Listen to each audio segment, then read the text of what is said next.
Muy, pero muy buenas tardes. Que Dios les bendiga. A todos aquellos que están escuchando hace unos días o por primera vez, que Dios les bendiga. Un abrazo de la lejanía de parte del hermano Salvador. Quiero decirle que este es el programa Buenas Noticias y ojalá pueda haber hoy, en esta hora, en este día, una buena noticia para vos, para el hombre, para la mujer, para los jóvenes, para los niños.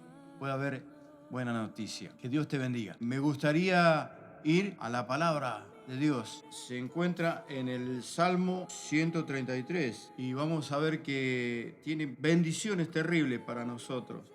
Dice, mirad cuán bueno y cuán delicioso es habitar los hermanos juntos en armonía. Es como el buen óleo sobre la cabeza, el cual desciende sobre la barba de Aarón, y baja hasta el borde de sus vestiduras, como rocío de Hermón que desciende sobre los montes de Sión, porque allí envía Jehová bendición y vida eterna. Qué hermosa palabra. ¿Sabe? El salmista había pasado por un proceso para ser un rey. Él primeramente era un jovencito, pastor de ovejas, un hombre que pastoreaba solamente ovejas.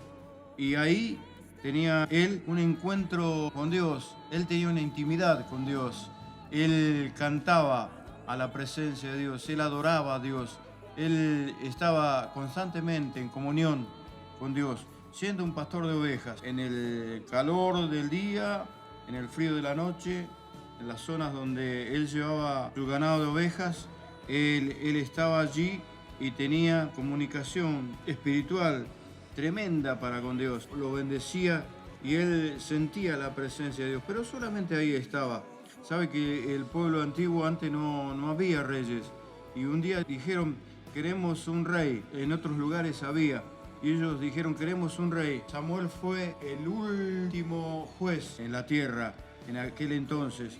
Hoy podemos ver, por medio de la palabra, podemos entender qué propósito Dios tiene para con nosotros. ¿Qué quiere hacer de nosotros, de nuestras vidas? Samuel era el último juez. Antes pasaba así.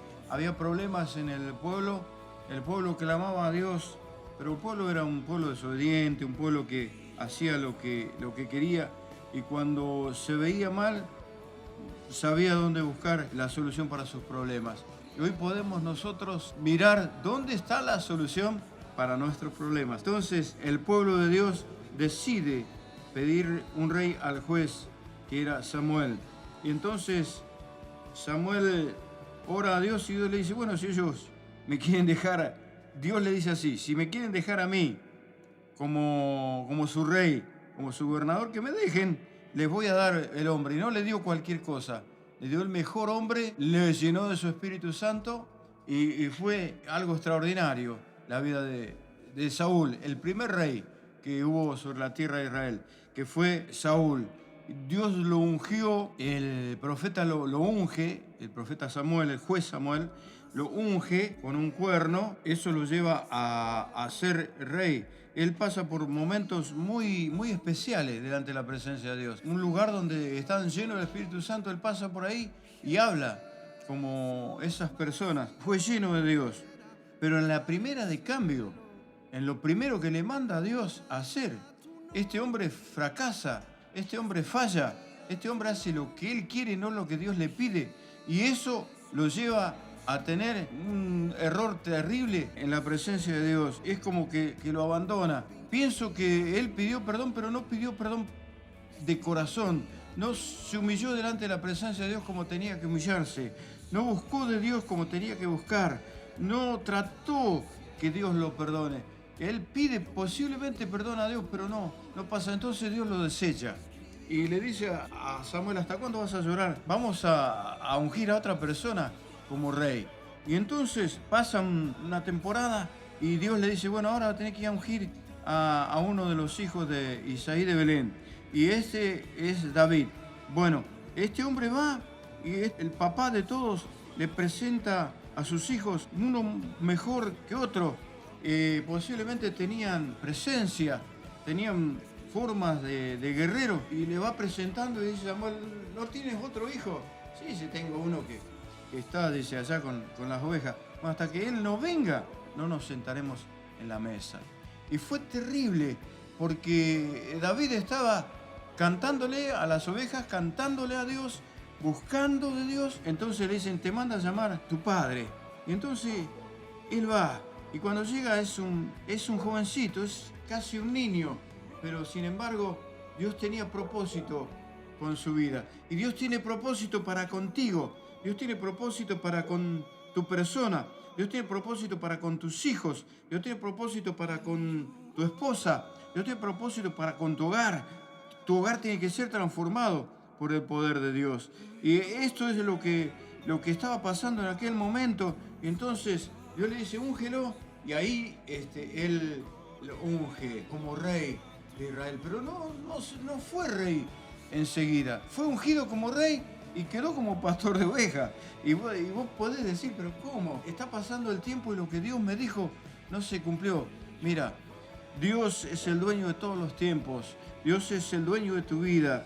Dios es el dueño de lo que va a hacer en tu vida, en tu corazón, en tu persona. Por lo tanto, debes esperar. Y el que espera en el Señor, ese va a recibir. Dice que cree en mí, como dicen las Escrituras, de su interior correrán ríos de agua viva.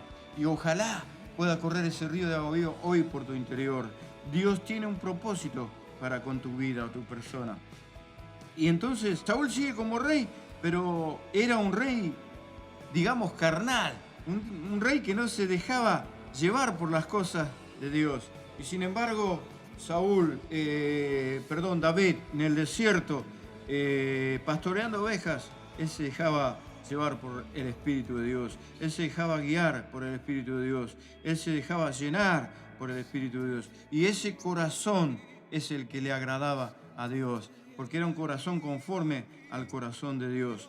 Y entonces este hombre empieza a pasar una etapa, un proceso, y un día su padre lo manda a llevar, el pueblo de Dios se encuentra en guerra, su padre lo manda a llevar alimento a sus hermanos, queso, pan, y se encuentra con un gigante llamado Goliat. Los tenía a trasperder, los insultaba a la mañana, los insultaba al mediodía, los insultaba a la tarde, insultaba y le decía al pueblo de Dios, a ese gallinero le hablo, a esas personas que están ahí, uno solo que me enfrente. Si él me vence, seremos sus esclavos. Si yo le venzo, ustedes van a ser nuestros esclavos.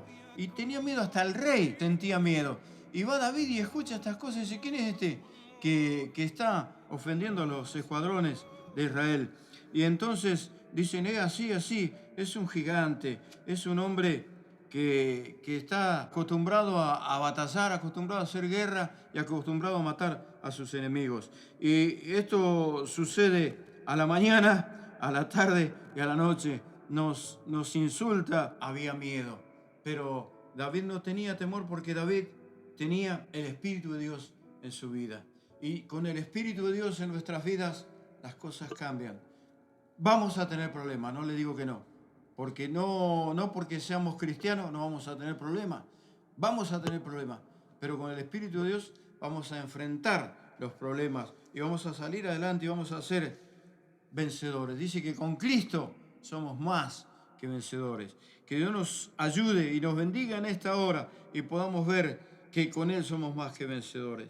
¿Y sabe qué sucede? Dice, déjenme que yo voy y lo enfrento, así como me salía el oso o me salía el león cuando quería matar a las ovejas que yo pastoreaba, yo los vencía.